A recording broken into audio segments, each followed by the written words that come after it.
ಸರ್ವಜನ ಸಂರಕ್ಷಣಾ ವೇದಿಕೆಯ ವತಿಯಿಂದ 76ನೇ ಗಣರಾಜ್ಯೋತ್ಸವವನ್ನು ಸುಂಕದಕಟ್ಟೆಯಲ್ಲಿರುವ ವೇದಿಕೆಯ ಧ್ವಜಸ್ತಂಭದಲ್ಲಿ ವಿಜೃಂಭಣೆಯಿಂದ ಆಚರಿಸಲಾಯಿತು.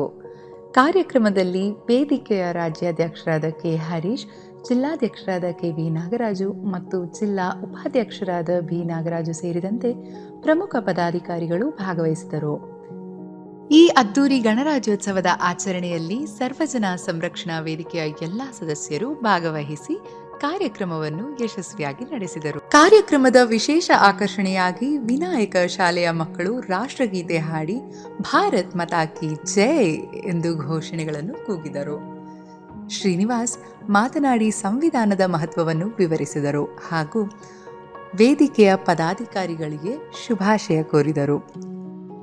ಅತಿಥಿಗಳಾಗಿ ಬಿಜೆಪಿ ಪಕ್ಷದ ರಾಷ್ಟ್ರೀಯ ಅಧ್ಯಕ್ಷರು ಶ್ರೀನಿವಾಸ್, ರಾಜ್ಯ ಸಂಘಟನಾ ಕಾರ್ಯದರ್ಶಿ ನವೀನ್ ಕುಮಾರ್, ರಾಜ್ಯ ಸಂಚಾಲಕರಾದ ತಿಪ್ಪೇಸ್ವಾಮಿ, ಮಾಜಿ ಗ್ರಾಮ ಪಂಚಾಯಿತಿ ಅಧ್ಯಕ್ಷರು ರಾಜು ಮತ್ತು ಹಲವಾರು ಗಣ್ಯರು ಆಗಮಿಸಿ ಕಾರ್ಯಕ್ರಮದ ಯಶಸ್ಸಿಗೆ ಸಹಕಾರ ನೀಡಿದರು.